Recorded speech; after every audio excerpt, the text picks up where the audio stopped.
Depressing music takes many forms, whether it be emo rappers like Lil Peep and XXXTentacion, Johnny Cash's song Hurt, Portishead, or the entirety of Nick Drake's music catalogue.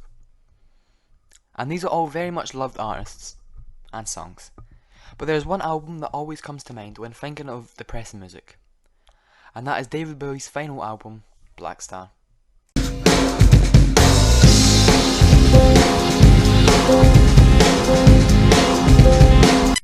Now, David Bowie is one of the most influential musicians of all time. And I think that if you showed people a picture of Ziggy Stardust, most, if not all of them, would recognise him. And he wrote some of the best songs of all time: Space Oddity, Life on Mars, and of course his most recognisable song, Heroes, which has been used in media such as TV shows, like dolphins can swim, and the title for a Robert Rodriguez movie, as has his song Life on Mars been the title for a British TV show. He has some of the most important rock albums of all time: Rise and Fall of Ziggy Stardust and Aladdin Sane.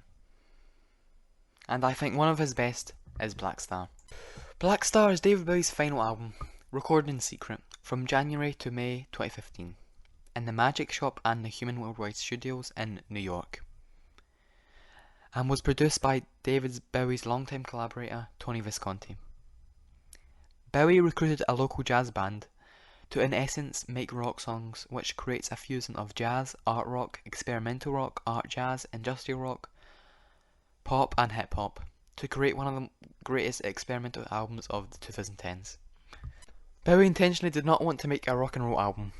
In order to do this, he listened to artists from different genres, including Kendrick Lamar and his album To Pimp a Butterfly, which was cited as an influence.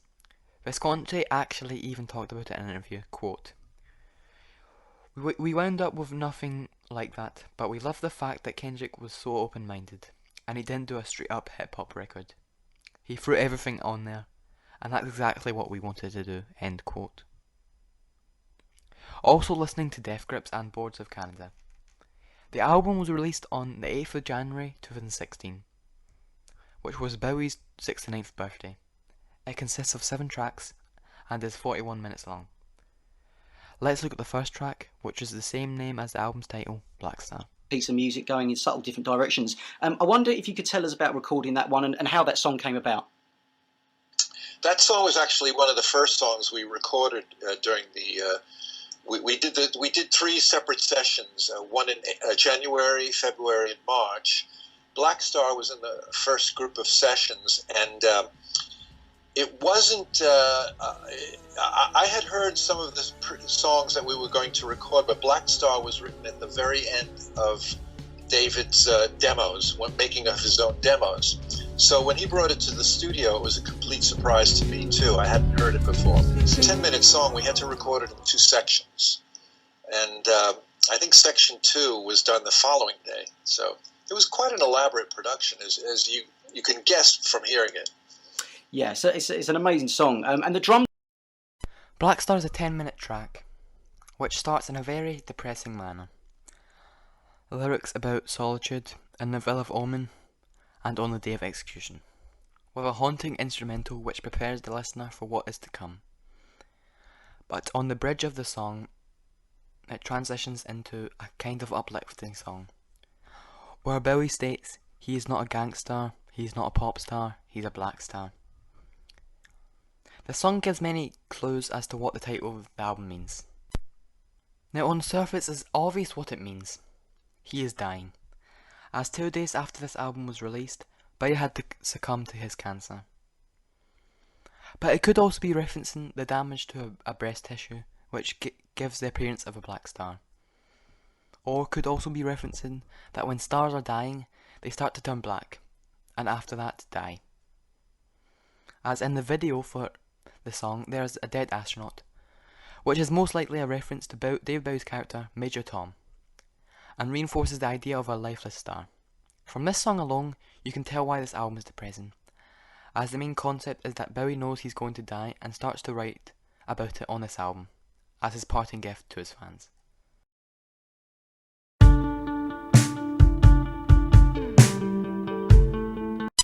Lazarus is the third song on the album.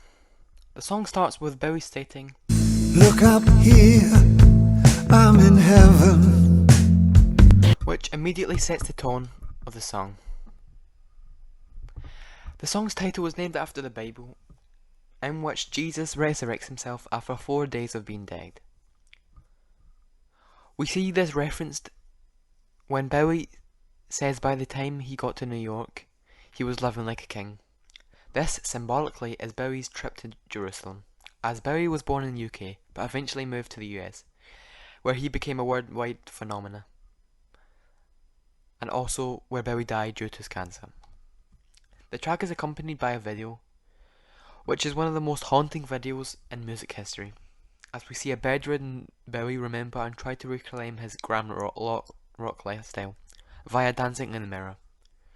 We also see him lying in bed, with buttons over his eyes, which was commonly thought to help the dead get guided to the afterlife/heaven. This video can be seen as Bowie's goodbye. As stated by Tony Visconti, the lyrics and videos were intended as a self-epitaph, a commentary on Bowie's own impending death. As the song ends, we hear Bowie sing, "He's going to be free, just like that little blue bird, ain't that just like me?"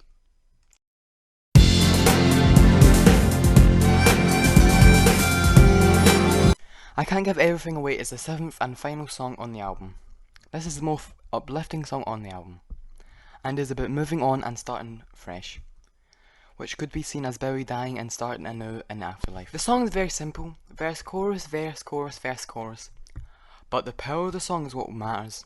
It starts with a harmonica taken from Bowie's song A New Career, A New Town, from his 1977 album Law, and starts with the verse, Things very wrong. The pulse returns for prodigal sons. When listening to the lyrics of this song, it appears it was about Bowie realising that he is dying and his body cannot fight the cancer. He also talks about the prodigal son, someone who leaves their home to become a sinful person, but will eventually return and repent for their sins. His home being another planet, as Bowie often portrayed himself as an extraterrestrial being, on a different level of consciousness and morality compared to humans. He will indeed eventually succumb to the cancer, and he must return home and ask for forgiveness. This is followed by the chorus of I Can't Give Everything Away, which implies that Bowie wants to give his fans everything, and his family everything, but he knows he's going to die, making this his final swan song. Which in my opinion demonstrates why this album is the most depressing album ever. It is about a man coming to terms with the fact that he is terminally ill, and is eventually going to die, at a relatively young age of 69, but not being able to give everything he wants to his loved ones and his beloved fans, which perfectly demonstrated by this masterpiece of an album, and a powerful message but also a heartbreaking one, as we lost one of the most popular, beloved and greatest musicians of all time, David Bowie. Some breaking news in to us just now this morning. It's been confirmed that David Bowie, the singer and musician, has died at the age of 69 this morning. Unique, so popular, spanned decades of our lives, and still making music right up to the end. Blackstar, his album, out at the moment, and which had a theme actually of death, didn't it? That's right. So perhaps as he wrote it, he may have had this feeling. I mean, another planet. Today, David Bowie went back to the mothership. Diagnosed with cancer 18 months ago, he'd kept it private. Today in LA, New York, and London, fans are in shock, paying tribute and grieving. I just loved his music. I loved him.